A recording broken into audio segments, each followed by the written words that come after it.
یو بل ملګري ویلي دي چې صلات تسبیح منځ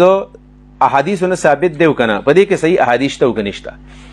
جواب دا دی چې صلات تسبیح منځ احادیثونه ثابت دی، او دا حدیثو د صلات تسبیح په باره کې چې کوم راغلی دی نو دا په ابو داود کې موجود دی، دا په ترمذي کې هم دی، دا په سنن د ابن ماجه کې دی، دا په ترغیب ترهیب د امام منذری کې هم دی، او دا په مستدرک د امام حاکم رحمه الله کې هم دی، او مشکات هم نقل کړی دی. صلات تسبیح کم منځ دی نو په د ابو داود کې او په ترمذي کې چې کم او دارنګي په سنن د ابن ماجه کې او په ترغیب ترهیب کې چې کم روایت راغلی دی نو هغه د حضرت عباس رضی الله عنه حدیث دی چې نبی علیہ الصلوۃ والسلام ورته ویل اے ترو اے عباس زتا ته یو عمل خیمه چې دا عمل تا کوو نو تا ته به الله رب العالمین ستا ټول ګناهونه معاف کړي، ستا مخکې ګناهونه او وروسته ګناهونه، ستا واړه ګناهونه، ستا غټ ګناهونه، ستا سهون ګناهونه، ستا عمدن ګناهونه، دا ټول به الله معاف کړي، مخکینی وروستنی ټول ګناهونه به الله ستا معاف کړي. او بیا ورته چلو خو دغه داره 4 رکعاته مونځ نیت به وتړئ، په هر رکعت کې به سورۃ الفاتحه هم وې او د هغې سره به زم د سورت هم کې، خو اضافي به پکې تسبیحات وې 300 ځل، په هر رکعت کې 15 او یا ځله دا ذکر کولی چې سبحان الله والحمد لله ولا اله الا الله والله اکبر ولا حول ولا قوه الا بالله، سبحان الله الحمد لله لا اله الا الله اکبر لا حول ولا قوه الا بالله. دا ذکر دې طریقه دا ده چې کله سړی الله اکبر وای نیت وتړي، سبحانك اللهم وای، الحمد لله وای او سورت ختم کی نو دا به 15 ځل به دا ذکر وکي، بیا 10 ځل په رکوع کې 25 ځل شو، بیا چې ودرېږي 10 ځل 35 ځل شو، بیا په لومړۍ سجده کې 10 ځل 45، بیا د جلسې په منځ کې وکي نو دا شو 55، بیا سجده لاړ شي نو بیا 10 65، بیا په پاسینو کې بني 10 ځل به 75 شو. یو طریقه دا ده نو 75 ضرب 4 دینه جوړیږي 300. په دې طریقه باندې دا نور تسبیحات به هم وي، دا نور تلاوت به سره هم کوي، زم د صورت به هم کوي، خو په دې طریقه باندې به دا مونځ ختم کی نو دا احادیثونه ثابت دي. دویمه طریقه دا ده چې په اول رکعت دلته رااله چې جلسه الاستراحت کې لزل ثابت شو. په دې بل طریقه کې دا ده، په دې بل طریقه کې چې په اول رکعت کې به 15 ځل وي، هغه دا ده چې کله سبحانك اللهم وي د تلاوت نه وړاندې به 15 ځل به دا د فاتحې نه مخکې به 15 ځل دا ذکر وکړي، بیا چې کله دا صورت ختم کړي نو 10 ځل به وي نو 25 شو،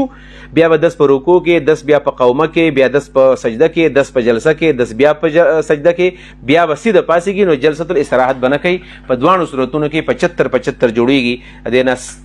جوړ شو 300 ځل نو دا احادیثو کې راغلي دي. په مستدرک د امام حاکم کې داسې راغلي دي، امام حاکم نسابوری رحمه الله ویلی دي چې دا ابن عمر فرمایي چې نبی علیہ الصلوۃ والسلام جعفر رضی الله عنه دا عمل ښودلی و. جعفر صاحب د نبی علیہ السلام تر زوی د حضرت علي ورور دی، وایي سفر نه چې راغی نو غاړه وله ورکړله، ښکلی کو او بیا ورته ویل چې دا له تحفه در کوم او دا عمل یې ورته وښودو. نو دا د 2 صحابو نه ثابت دی، د حضرت جعفر صاحب نه، د حضرت عبدالله ابن عمر دا حدیث کې، او دا بل حضرت عباس ابن، لہذا علماء لیکلي دي چې کم از کم دا حدیث حسن دی. چا چې ورته موضوع ویلی دی، چا چې ورته ضعیف ویلی دی، دا کمزوري خبره ده. مستدرک د امام حاکم چې دا حدیث ذکر کړی دی نو امام ذهبي رحمه الله په دې سکوت کړی دی، چې سکوت یې کړی دی نو معلومه دا شوه چې دا حدیث سندن کمزوری نه دی، که کمزوری وی نو بیا امام ذهبي رحمه الله په دې باندې رد کړی وی. بعض علما دا وایي چې دا نه دی ثابت نو خبره کمزوري ده. صلات تسبیح د حدیثونه ثابت دي او فضیلت ډېر زیات دی، د مخکې کال او د وروستو کال ګناهونه، واړه ګناهونه، غټ ګناهونه دا پې معاف کېږي. نو داسې سړی چې کله محنت شروع کړي داسې په نیمه ګنټه کې تقریبا دا مونځ کېږي، لہذا کول پکار دي. نبی علیہ السلام عباس ته ویلو که روزانه کولی شي ښه خبره ده، که نه شي په هفته کې یو ځل کوه، که نه شي په میاشت کې کوه، که دا نه شي په کال کې کوه، که نه نو په عمر کې یو ځل خو خامخا وکړه. معلومېږي دا چې ډېر غوره مونځ دی او د الله تعالی سره تعلق جوړولو لپاره بهترین ذریعه ده. ملګري تپوس کړی دی په مړي پسې خیرات کول څنګه دي؟ اول ورځ، دویمه ورځ، درېیمه ورځ په مړي پسې خیرات کول. نو جواب دا دی په مړي پسې خیرات کول دا ډېر ضروري خبره ده. په مړو پسې خیراتونه ډېر زیات کول پکار دي، هر ورځ پسې کول پکار دي، هر شپه پسې کول پکار دي. بلکې مړي ته چې د ژوندو نه څه رسېږي 2 څیزونه یقیني رسېږي، یو دعا رسېږي، بل خیرات او صدقه رسېږي. په دې کې ډېر لوی فضیلت دی او ډېر لوی ثواب دی او د هغه ګناهونه په دې باندې معاف کېږي، هغه ته قبر کې راحت میلاویږي. بلکې قرآن کریم نه دا معلومیږي کله چې یو جهنم ته څوک لاړ شي نو هغه به وی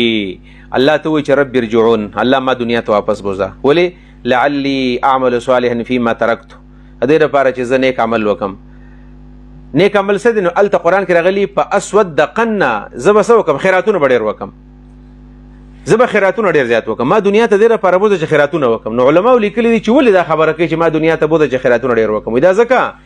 چې د ته پته لګېدلې ده چې په کومو مړو پسې خیراتونه ډېر کېدل صدقې پسې ډېرې کېدلې نو هغه ډېر خوشحاله نو دا و چې زه به لاړ شم خیراتونه به ډېر زیات وکړم نو خیرات کول ثابت دي کوم علما چې د مړي د خیرات نه دي قایل هغه د سنت خلاف کې غلط کار کوي البته تخصیص کول چې زه په درېیمه باندې کومه یا درېیمه ضروري ده څلوېښتمه ضروري ده کلیزه ضروري ده نو دا ناجایز دي خو که دغه شانې په اوله ورځ پسې وکړو په دویمه مو وکړو په درېیمه مو وکړو څلورمه وکړو دا و چې زه یې کومه دې ته هېڅ ناجایز نه دي ویلي په اوله باندې هم کوه په دویمه هم کوه په درېیمه هم کوه څلورمه هم کوه چې کله ورځ میلاویږي خو تخصیص د درېیمې کول تخصیص څلوېښتمې کول دا بیا ناجایز عمل دی